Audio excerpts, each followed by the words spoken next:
नमस्कार।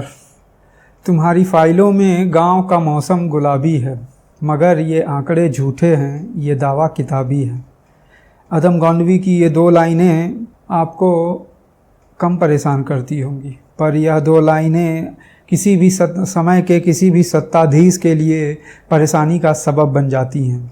आज के समय के हमारे सत्ताधीश प्रधानमंत्री नरेंद्र मोदी के लिए भी परेशानियां कुछ अलग हैं, और इन्हीं परेशानियों का निवारण करने के लिए, इन्हीं परेशानियों का समाधान निकालने के लिए हो सकता है कि वह आम चुनाव मई 2024 से पहले, हो सकता है 6 महीना पहले या 5 महीना पहले,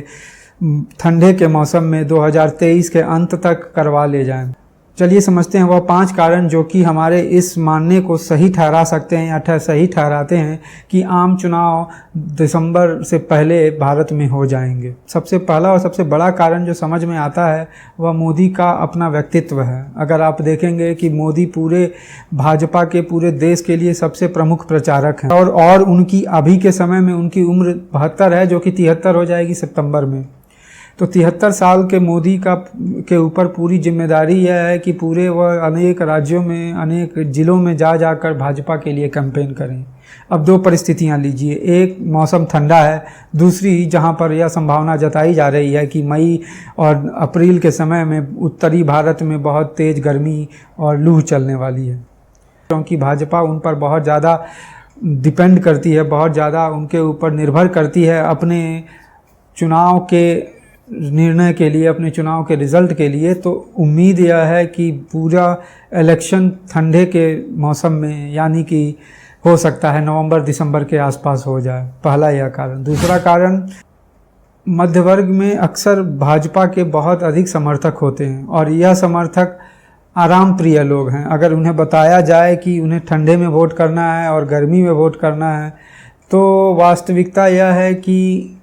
वह कोशिश करेंगे कि ठंडे में वोट हो, वरना तो गर्मी में उन्हें हिल स्टेशन दिखाई देगा, वरना तो गर्मी में उन्हें कोई ठंडी जगह दिखाई देगी जहां पर छुट्टी के दिन वह घूमने जा सकते हैं।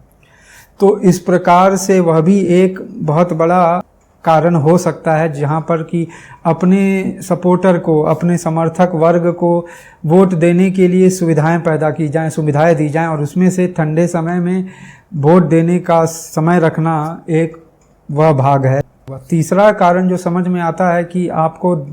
दिखेगा कि अभी के समय के जितने भी विपक्षी दल हैं, अभी के मानसिकता के हिसाब से उनका मानना है कि इलेक्शंस 2023 मार्च में होंगे या उसके बाद होंगे, तो उसी हिसाब से वह तैयारी कर रहे हैं। तो जिस प्रकार से ही आप अपने विपक्षी को अगर असमंजस में, अगर आप उसे असहज कर देते हो जल्द इलेक्शन अनाउंस करके, जबकि वह तैयार नहीं है, तो आपका कुछ न कुछ आपको उसमें फ़ायदा मिलता है। आपको कहीं ना कहीं एक एडवांटेज रहता है कि आप अपने विपक्षी दलों से तैयारी करने के मामले में, या फिर दूसरी जगह के अपने संस्थानों को चुस्त दुरुस्त करने के मामले में उनसे आगे रहते हैं, और यह आपके ओवरऑल जो आपका परफॉर्मेंस है वह ज़्यादा हो जाती है। तो इसलिए विपक्षियों को आप सन्न कर दें, विपक्षियों को आप आश्चर्यजनक स्थिति में डाल दें, और वह आपाधापी में इधर उधर अपने कार्यक्रम करने लग जाएं। कई बार गठबंधन जो बन रहे होते हैं, जिसके लिए आप समय बनाते हैं, तो कई बार वह गठबंधन बन भी जाते हैं, कई बार वह नहीं भी बन पाते हैं, क्योंकि आपके पास बात करने के लिए बहुत कम समय होता है। अपने चीज़ों को एक दूसरे के ऊपर आप अनेक चरणों में नहीं ले जाते हैं, वो आप कोशिश करते हैं कि ये 2 या 3 मीटिंग में हो जाए, वरना वह फिर वो बातचीत टूट जाती है। तो एक बिखरा हुआ विपक्ष मोदी के लिए काफ़ी आसान रास्ता देता है कि वह आराम से बीजेपी को अपने इस इलेक्शंस में भी जिता ले जाएं। इस तरह देखा जा रहा है कि राहुल गांधी भी शायद सितंबर के आसपास दूसरी भारत जोड़ो यात्रा निकालने की योजना बना रहे हैं, और अगर यह मान लीजिए इलेक्शन दिसंबर नवंबर के आसपास अनाउंस हो जाए, उनकी घोषणा हो जाए, तो यह भारत जोड़ो यात्रा शायद नहीं हो पाएगी, क्योंकि उस समय उनको अब आम चुनाव के हिसाब से अपनी रैलियों का, अपने चुनाव के लिए तैयारी करनी पड़ेगी। यह एक तीसरा बड़ा कारण है जो कि बताता है कि 2023 के अंत में ही चुनाव करवा लेने से किस प्रकार से भाजपा को फ़ायदा मिलेगा। चौथा कारण जो कि है, अभी भाजपा का जो मुख्य मुद्दा होता है वह राष्ट्रीयता होता है, कल्चरल नेशनलिज्म जिसको बोलते हैं, जहाँ पर आपको राष्ट्रीयता का राष्ट्रीयता से जोड़ा जाता है, आपकी भावनाओं को राष्ट्रीयता से प्रेरित किया जाता है और आपको जहाँ पर परंपराओं, भारतीय परंपराओं का या हिंदू परंपराओं का ज़्यादा प्रदर्शन किया जाता है। इस वजह से आप देखेंगे कि मोदी जी कभी विश्वनाथ मंदिर के टेंपल पर जाके उसका कुछ उद्घाटन करते हैं, कभी वह सेंगोल स्थापित करते हैं पार्लियामेंट में, और वह आने वाले समय में राम मंदिर के उद्घाटन में भी शामिल रहेंगे। तो इस प्रकार से वह हिंदू भावनाओं को कहीं ना कहीं जगाएंगे और इस प्रकार वह उन्हें फ़ायदा देगा। अगर राम मंदिर का उद्घाटन उसी समय के आसपास हो तो पूरा माहौल जो है वह उत्सव का होता है और उस उत्सव के दौरान आप अपने आम जीवन के आम परेशानियां होती हैं उसे आप भूलना चाहते हैं। तो बाकी जो लोग परेशान हैं, मान लीजिए गरीबी से परेशान हैं या करप्शन से परेशान हैं या जिनको महंगाई ज़्यादा दिख रही है या जिनके पास नौकरी नहीं है, तो उस समय जो आप पर्व के दौरान इन सब चीज़ों के लिए जिसे आप जिम्मेदार मानते हैं उस समय आपकी भावना उसके प्रति कम कटु होती है और इसलिए यह आपके लिए एक कम नेगेटिव फीलिंग पैदा करता है अगर आप सरकार में हैं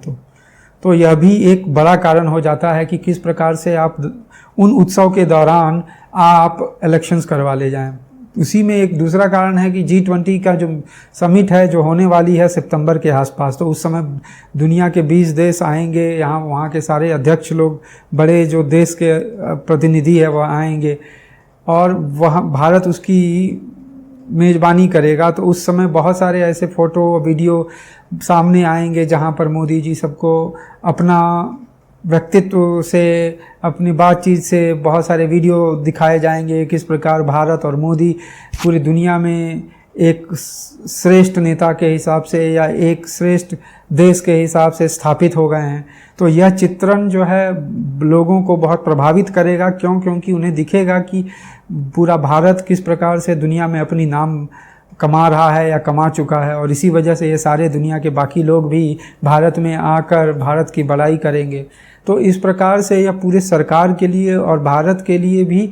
आम लोगों में एक अच्छा चित्र पैदा करेगा, एक अच्छा विजुअल पैदा करेगा और इस वजह से यह सरकार के लिए फ़ायदेमंद वाली चीज़ हो जाएगी, क्योंकि वह अपने राष्ट्रवाद को लेकर और अपने देश के प्रति प्रेम को लेकर और अपने देश का किस प्रकार नाम, मान और सम्मान बढ़ाने को लेकर जो अपना नरेशन है, जो अपना नैरेटिव है, उसको आम लोगों तक स्थापित करने में उनको ज़्यादा आसानी रहेगी। क्योंकि समय के साथ भी स्मरण शक्ति जो लोगों की होती है वो घटते जाती है, तो जो चीज़ अगर 1 साल पहले हुई है तो उसका प्रभाव आम लोगों पर कम रहेगा, इसकी बजाय बनिस्पत जब आप इसको जल्दी करवा ले जाए। पांचवा कारण जिसको एक बड़ा कारण माना जा सकता है कि आप देखेंगे कि बहुत सारे मीटिंग्स का दौर चल रहा है जहां पर आप देखेंगे अमित शाह अकाली दल से बात कर रहे हैं, वह तेलुगु देशम पार्टी से बात कर रहे हैं, वह जनता दल सेकुलर से बात करने के लिए तैयार हैं। तो इस प्रकार आप देखेंगे कि भाजपा या फिर उसमें उसके प्रतिनिधि अमित शाह या फिर जेपी नड्डा अलग अलग लोगों से बात करके गठबंधन बनाने की कोशिश कर रहे हैं और यह गठबंधन की जो प्रक्रिया है वह आपको बताएगी कि किस प्रकार से उनकी तैयारी चल रही है और हो सकता है यह तैयारी इसलिए की जा रही है ताकि वह इलेक्शन जल्द अगले आने वाले जो 6 महीने में है उसी में होने हैं, तो वह अपने गठबंधन को साध ले रहे हैं। तो यह हमें किसी प्रकार से एक तरह का संदेश देता है कि इलेक्शंस जल्द ही होने वाले हैं। दूसरी चीज़ जो कि कहीं लिखी नहीं गई है वहाँ पर यह पता चलता है, बहुत सारे